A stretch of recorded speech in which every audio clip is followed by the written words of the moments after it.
They cuffed him right outside the supermarket, the red flash of police lights pulsing across his weathered face. John Harper, 68, didn't say a word. No begging, no excuses. He just stood there, silent, eyes distant, like the world wasn't worth his concern anymore. In a Cleveland, Ohio courtroom, the crowd buzzed. Some snickered. A woman whispered, "Another old war nut." One guy filmed it, posting to TikTok with #CrazyVet, racking up thousands of likes. To them, John was just a bitter ex-soldier, a cranky old man who'd threatened a kid over a line dispute. But what no one in that room knew, not even the stern-eyed judge, was that this handcuffed man once saved an entire platoon with an impossible shot in an Afghan sandstorm.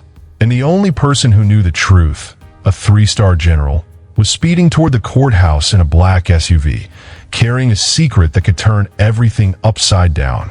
Welcome to Heroes Unheard. Before we dive into this gripping story, drop a comment below. What city in the US or anywhere in the world are you watching from? And if you believe silent heroes deserve their stories told, hit that subscribe button to support our channel. We're growing every day, and your support keeps us going. Buckle up, because this tale won't just surprise you. It'll make you rethink what we often overlook. The courthouse sat smack in the heart of Cleveland, wedged between a rundown strip mall and a packed coffee shop. That morning, the air was thick, reporters swarming, phones raised to snap, John shuffling in, cuffs glinting under the lights. The kid accusing him, Mike, 25, stood there with a smug grin, spinning an exaggerated tale. He said he knew how to make me disappear, that he'd killed people from a mile away. The crowd murmured, jurors shaking their heads. No one asked what John did in the military. No one cared. They just saw an old guy in a faded army jacket, eyes cold, and a viral TikTok video turning the city against him. But the truth?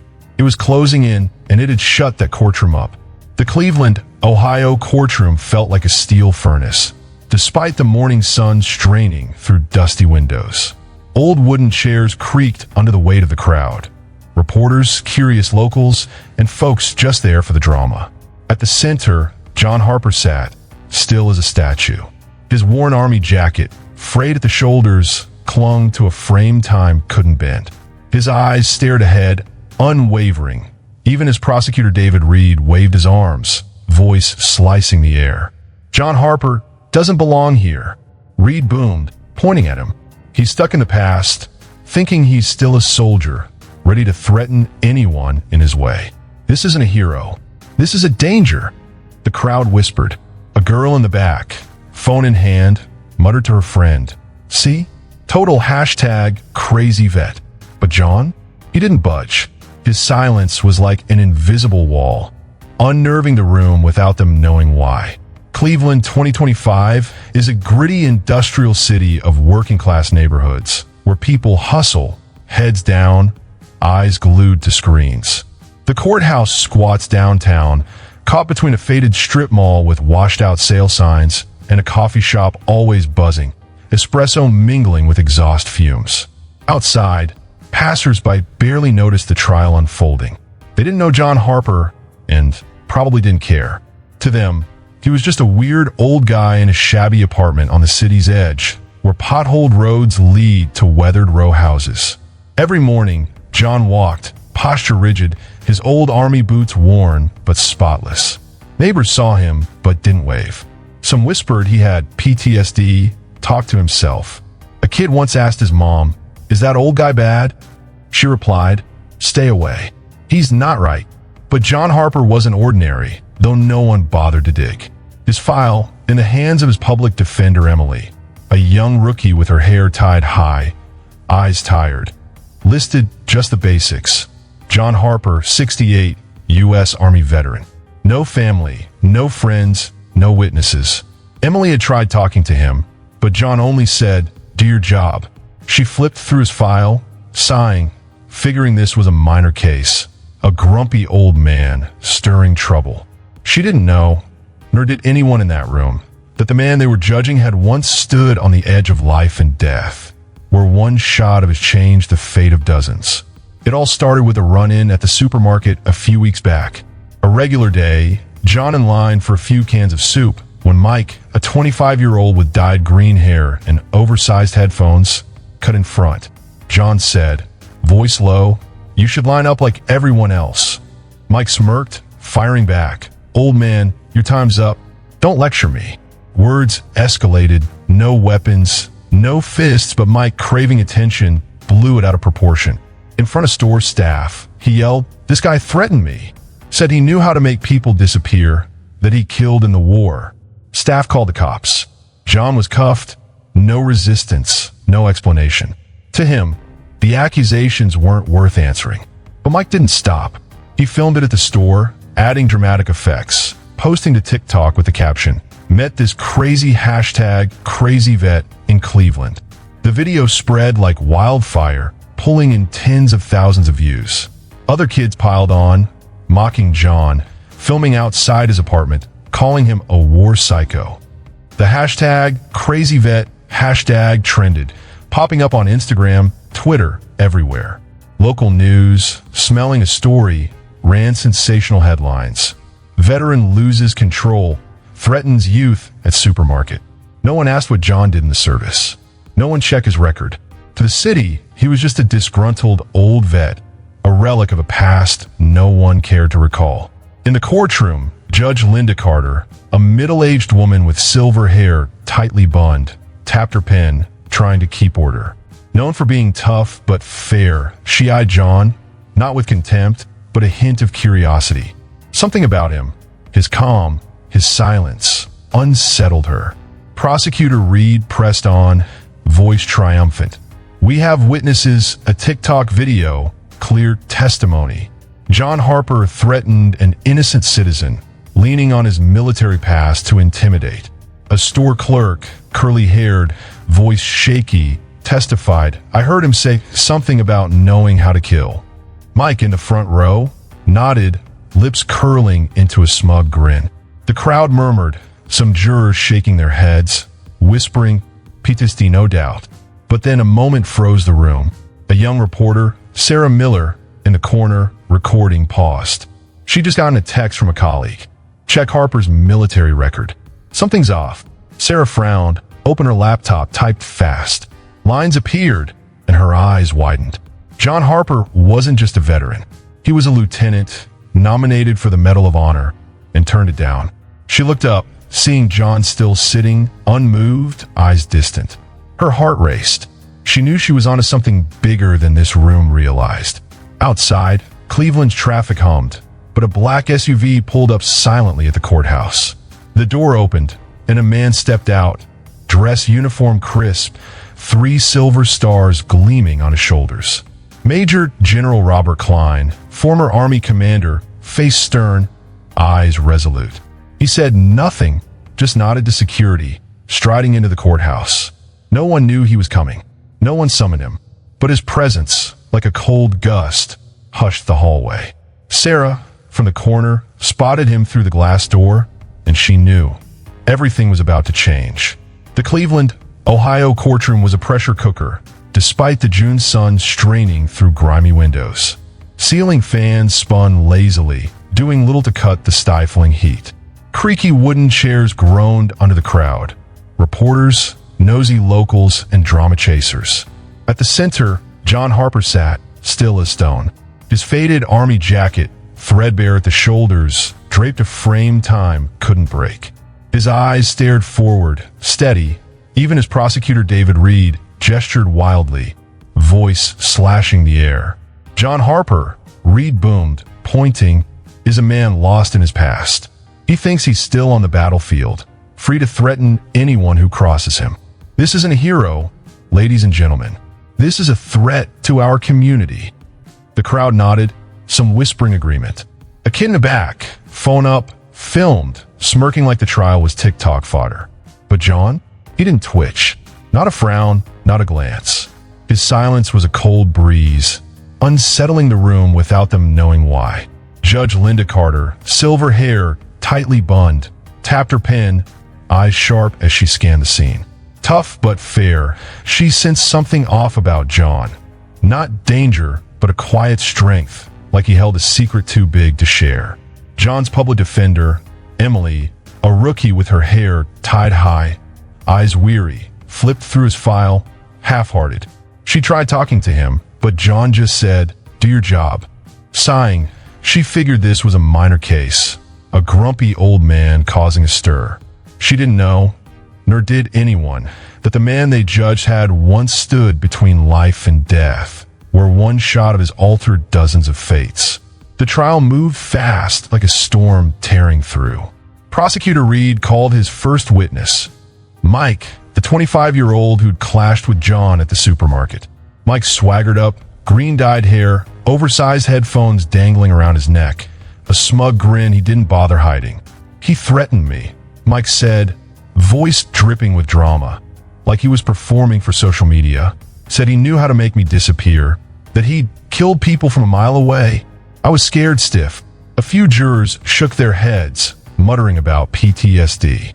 Reed nodded, pleased, then called the next witness. A supermarket clerk, curly-haired, voice shaky. I heard him say something about killing," she mumbled, eyes avoiding John. The testimony was shaky, light on details, but no one cared. Public opinion had already convicted him. The hashtag #crazyvet, with tens of thousands of shares, had cemented John as a rogue veteran in everyone's minds. Then, a moment stopped the room cold. Reed, smug as ever, requested a TikTok video be shown as evidence. The courtroom screen lit up, displaying footage. John in cuffs outside the supermarket, overlaid with sparkly text reading, "Met this crazy #crazyvet in Cleveland." Upbeat music blared, mixed with Mike's mocking voice. "Check this guy out, thinks he's still at war." Some spectators snickered. A juror covered her mouth, stifling a smile. Judge Carter banged her gavel, demanding order, but the laughter lingered. Reed turned to the jury, voice steely. "This is erratic behavior, ladies and gentlemen. A man who can't control himself, ready to threaten anyone." The crowd buzzed, eyes piling on John, waiting for a reaction, a bowed head, a flinch, any sign of weakness. But John sat still, gaze distant, like the world wasn't worth his attention. In the corner, Sarah Miller, a young reporter from the Cleveland Plain Dealer, felt a jolt run down her spine. She didn't laugh. She didn't film. She stood, gripping her recorder, eyes locked on John. Something was off. She'd covered countless trials, but never saw a defendant so silent. Not out of guilt, but as if he'd accepted truth didn't matter. As Reed ranted, Sarah quietly opened her laptop, typing fast into a military database she had access to. Lines appeared, and her eyes widened. John Harper wasn't just a veteran. He was an Army lieutenant, nominated for the Medal of Honor. And what made Sarah's breath catch, he turned it down. "Why?" she whispered, heart racing. She looked up, John still unmoved, eyes far off. She knew she was onto something bigger than this room realized. But then, a sound echoed from the back. The heavy wooden door swung open, and the courtroom turned. A man stepped in, dress uniform crisp, 3 silver stars gleaming on his shoulders. Major General Robert Klein, former Army commander, tall, face stern, eyes resolute. No one knew him. No one called him. But as he walked down the aisle, the air shifted like a storm was brewing. A reporter muttered, "Is that a general?" A security guard straightened, instinctively fixing his posture. Judge Carter stopped tapping her pen. Looking up, voice slightly unsteady. "Major General Klein, your presence is for..." Klein didn't answer right away. He stopped at John's table, locking eyes with him. John, for the first time, looked up. No words, but their gaze said it all. A story from 2 decades ago, where blood and sand had bound them forever. "I'm here," Klein began, voice deep and resonant, cutting through every corner of the room, "because this man is not the person you're accusing." The courtroom went dead silent. Reed opened his mouth to object, but Klein's stare froze him, like he'd been iced over. Klein turned to the judge, continuing, 20 years ago, in Afghanistan's Karangal Valley, I was pinned down with 40 soldiers. Taliban had us surrounded, no comms, no backup. An enemy sniper on a hill had us locked in, and all hope was gone in that sandstorm." He paused, looking at John. Then John Harper showed up, A lone scout with his team, he pushed through enemy fire, guiding us out.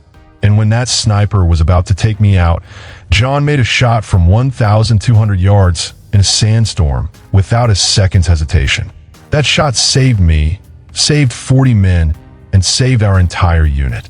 The courtroom erupted in whispers, but Klein wasn't done. And you know what? John turned down the Medal of Honor, saying the men who died deserved it more. The Cleveland, Ohio courtroom was a ticking bomb, the air so thick every breath sounded loud. Creaky chairs groaned as the crowd leaned in, eyes glued to Major General Robert Klein, who'd stormed in like a cold wind off a desert.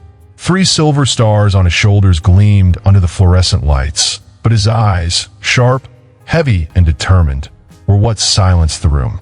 John Harper, the man cuffed just hours ago, looked up, the first movement he'd made all trial. Their eyes met, wordless, as if a battlefield of blood and dust was reborn between them. Judge Linda Carter, known for her steel, stopped tapping her pen, voice wavering as she asked, "Major General Klein, your presence is for?" Klein stood tall, turning to the jury, and when he spoke, the world seemed to pause. "I'm here," he began, voice like thunder, echoing through the room's corners, "because this man is not the criminal you're accusing." The courtroom held its breath. Prosecutor David Reed, his smug grin now frozen, opened his mouth to protest, but Klein's glare stopped him cold, like he'd been struck. Klein stepped closer to the jury, each footfall heavy on the wooden floor. 20 years ago, in the Karangal Valley, Afghanistan, I was trapped with 40 soldiers. The Taliban had us surrounded. No comms, no backup. An enemy sniper on a ridge pinned us down, and all hope vanished in a sandstorm. He paused, eyes on John, softening but voice firm. Then John Harper showed up, a lieutenant then. He led a scout team through enemy fire, carving a path for us. And when that sniper lined up to kill me, John took a shot from 1,200 yards in a sandstorm without a moment's hesitation. That shot didn't just save me. It saved 40 men who now have families' lives. The courtroom erupted in murmurs. A juror covered her mouth, eyes welling. The girl filming TikTok in the back row lowered her phone, face pale, like she'd been slapped. Sarah Miller, the young reporter in the corner, gripped her recorder, heart pounding. She'd suspected something, but never imagined a truth this big. But Klein wasn't done. He stepped closer to the judge, his voice no longer just testimony. It was an indictment of the room. And do you know what kept me from sitting still when I heard about this case? He turned to John, eyes heavy. John Harper was nominated for the Medal of Honor, but he turned it down, said the men who died deserved it more. He didn't want medals, didn't want fame. He just wanted to live quietly. But you call him a threat? The courtroom froze, air sucked out. A middle-aged juror with salt and pepper hair bowed his head, hands clenched. Mike, the kid who'd accused John, sat in the front row, face flushed, staring at the floor like he wanted to vanish. Reed, the prosecutor, stumbled to his feet, trying to salvage his case. "Sir," he stammered, "we respect the defendant's past, but this case is about his current actions. He threatened a citizen." Klein spun around, eyes like blades. "Threatened?" he nearly roared, voice shaking the room. "The kid says John knew how to make someone disappear. Let me tell you about disappearing. It's when a whole platoon nearly gets wiped out, and John Harper was the only thing between life and death. If he meant to threaten anyone, that kid wouldn't be here spinning stories." The room went quiet, only the crowd's sharp breaths audible. Judge Carter banged her gavel, voice ringing but tinged with emotion. "Order." But no one listened. The jury whispered, their gazes on John no longer scornful but shocked, even ashamed. Sarah, in the corner, recorded all, tears streaming down her cheeks. She knew this was a moment that would change everything. Then, a shout pierced from outside. "Lock him up." The courthouse windows rattled with the crowd's roar. Hundreds had gathered outside, whipped into a frenzy by hashtag #CrazyVet TikTok videos. A group of teens, led by Mike's friend, held up phones, filming, yelling insults. A brick sailed through the air, smashing into a courthouse window, cracking it. The sound of breaking glass was like a gunshot. jolting the courtroom. Sarah ran to the window, peering down at Cleveland streets. Dozens shouted, some local veterans trying to hold back the mob, but it was no use. Tension crackled like gunpowder. A cop raised his hand, yelling through a megaphone, "Disperse now." But the jeers only grew louder.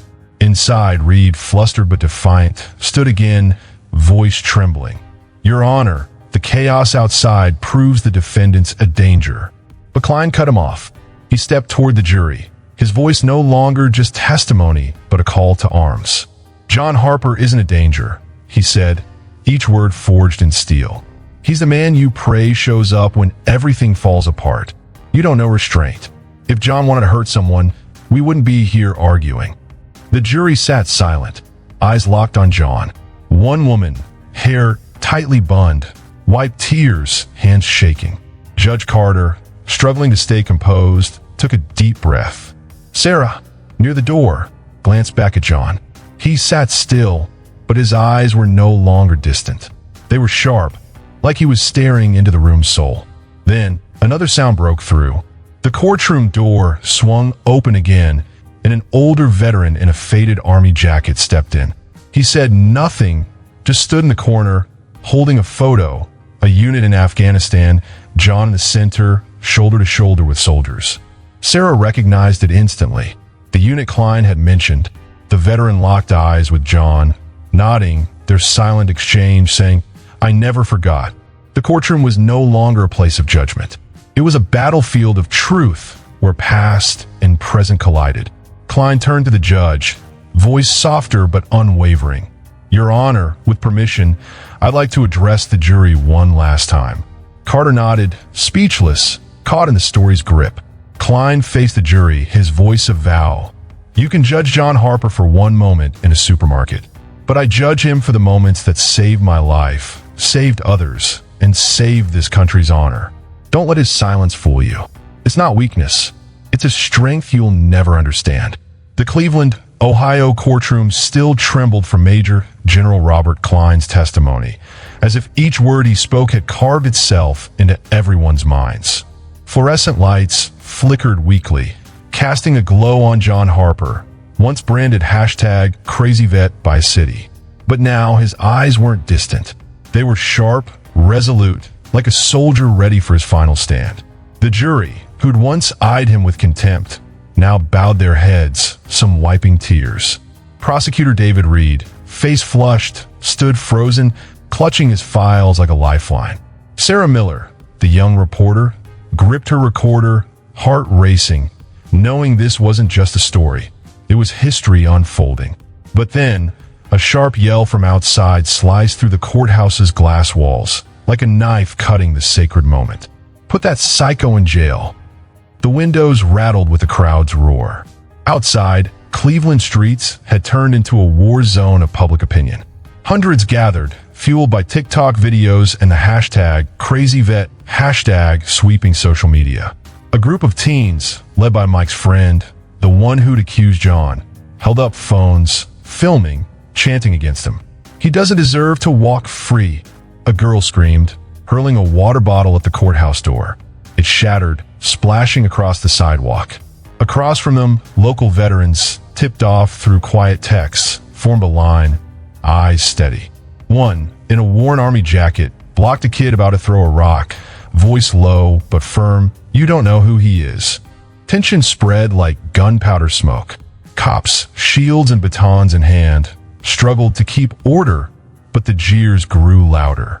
A brick flew, cracking a courthouse window into a spiderweb. The shattering glass echoed like a gunshot, freezing the courtroom inside. Sarah rushed to the window, peering down at the chaotic street. She saw Mike, face flushed, yelling about justice amid the crowd. She saw the veterans, outnumbered but standing like statues, refusing to back down. She saw cops, their megaphone blaring uselessly, and she knew one more spark and Cleveland would ignite. Inside, Reed, rattled by Klein's testimony, stood shakily, voice trembling. "Your Honor, the chaos outside proves the defendant's a danger. We can't ignore this." Judge Linda Carter slammed her gavel, face taut, but before she could speak, a figure rose from the defendant's table. John Harper, silent all trial, now stood tall, shoulders broad, eyes like fire. The room held its breath. "I'd like to speak," John said, voice deep and commanding, like a battlefield officer. Carter, startled, nodded, clutching her gavel as if needing it to stay steady. John stepped forward, unhurried, deliberate, each footfall heavy on the wooden floor. He glanced out the window at the raging crowd, their angry faces, their prejudiced glares. Then he spoke, words forged in steel, echoing through the room and piercing the open air. "I don't want anyone hurt because of me," he said, voice strong but not angry, like a father teaching his child. "You want me in jail? Do it. I've lived through days when death was closer than breath. I'm not scared of you, but I won't let you become what I fought to stop. Let this end." John's words were a current, surging through the courtroom and spilling onto the street. The mob, mid-scream, faltered. A girl who'd mocked John on TikTok covered her mouth, tears streaming. Mike, in the crowd's heart, bowed his head, phone slipping from his hand, shame hitting him for the first time. The veterans outside stood taller, one saluting, not from orders but respect. Cops, batons raised, lowered them, the megaphone falling silent. The jeers faded, replaced by an eerie quiet, as if the city was listening. Sarah, by the window, stopped recording, tears rolling down her cheeks. She knew she'd witnessed a moment she'd never forget. Inside, Major General Klein stepped forward, placing a hand on John's shoulder, eyes heavy but proud. "You're still leading, Harper," he whispered, voice cracking with emotion. John didn't reply, just nodded slightly, his gaze softening, like he'd completed a final mission. Judge Carter rose, her usually stern face now wet with tears. She took a deep breath, voice shaky but firm. "Based on Major General Klein's testimony, the defendant's actions, and the current situation, I dismiss all charges against John Harper, effective immediately." Her gavel struck, not hard, but ringing like an end to injustice. The courtroom exploded in applause. Jurors, once skeptical, stood, some bowing their heads in apology. Reed, the prosecutor, sank into his seat, face ashen, speechless. Sarah bolted to the door, mic raised, but asked nothing. She just watched John, knowing the story would change everything. As John walked out, the shattered window gleamed in the sunlight. The crowd outside, no longer jeering, parted into an unspoken path. An old veteran, clutching a photo of their Afghanistan unit, approached, handing it to John. "We never forgot," he said, voice choked. John took the photo, eyes tracing the young faces from 2 decades ago, and for the first time, he gave a faint smile. Not proud, not triumphant, but like a man who'd found himself again.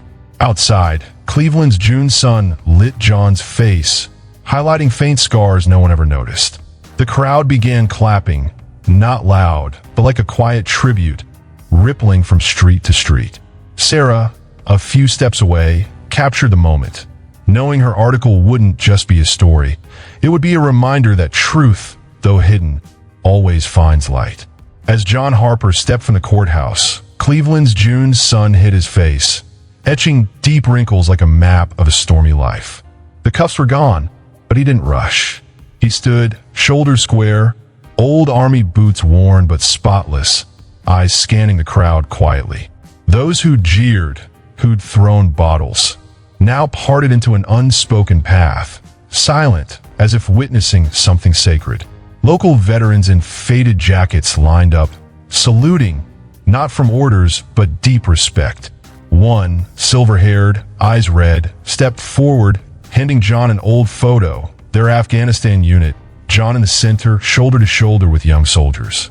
"We never forgot, Harper," he said, voice breaking. John took the photo, fingers brushing faded faces, and for the first time that day, he smiled faintly. Not arrogant, not victorious, but like a man who'd reclaimed himself. Sarah Miller, the young reporter, stood a few steps away, mic raised but asked nothing. Her eyes glistened, knowing any question would be redundant. John's story needed no explanation. It spoke through his silence, the Kringle shot, the worn photo in his hand. Then a shout broke from the crowd, not angry but awed. "That's him." A boy no older than 10 pointed at John, eyes blazing. The kid's mom, who'd once dodged John on neighborhood walks, bowed her head, whispering, "Thank you, sir." The crowd started clapping, not rowdy, but like a wave of gratitude, spreading street to street. John didn't linger. He nodded to the veterans and walked on, his silhouette blending into the sunlight, a hero needing no spotlight. But John Harper's story didn't end there. That night, Sarah sat in the Cleveland Plain dealer's cramped office, typing like her life depended on it. Her article, simply titled "Cleveland's Silent Hero," told it all. The supermarket clash, the public's misjudgment, Klein's testimony, and John's moment facing the raging mob. Not to win, but to heal hatred. She wrote of the Kringle shot, the Medal of Honor he refused, and his eyes that never begged for recognition. When the piece hit, it spread like wildfire. The hashtag Honor the Silent surged on Twitter, Instagram, TikTok, eclipsing hashtag CrazyVet, amassing millions of shares. Those who'd mocked John fell silent. Some posted public apologies. Mike, the kid who'd accused him, appeared in a TikTok video, head bowed, voice shaky. "I was wrong. He's no psycho. He's a hero." Outside John's rundown apartment in Cleveland's outskirts, miracles began. Neighbors who'd once avoided him left food at his door. A homemade loaf, a hot soup container, a scribbled note saying, "Thank you, Mr. Harper." Kids in the neighborhood who'd called him that weird old guy now trailed him on his morning walks, shouting "Hero." One afternoon, a middle-aged woman, eyes red, waited for John at a street corner. "My husband was in Kringle," she said, voice cracking. "He said you saved his life. I don't know how to thank you." John just nodded, silent, but his eyes softened as if her words were enough. John didn't read papers, didn't check social media. He still rose at dawn, donned his faded army jacket, and walked Cleveland's potholed streets, posture straight, steps even. But now, as he passed, people nodded hello, some stopped their cars to wave. A local coffee shop hung John's photo, not from the trial, but from 20 years ago in uniform, with a rare smile. The owner, a veteran, told customers, "That's the guy who reminds us heroes don't need medals." John didn't know, and likely didn't care. The world could change, but he didn't. He never needed a verdict to know who he was. This story isn't just about John Harper. It's about all the silent heroes, carrying scars we don't see, doing right without applause. They don't wear capes, don't stand on pedestals. They walk among us, quiet, with a strength only those who listen can grasp. Sometimes the greatest heroes aren't the loudest, but the quietest. Their silence not weakness, but the deepest strength, forged in trials we can't imagine. And John's lesson? Don't rush to judge the silent. Learn their story before you decide, especially in a social media age where truth gets twisted by hashtags and viral clips. More than that, honor quiet sacrifices. A thank you, a handshake, or just a smile.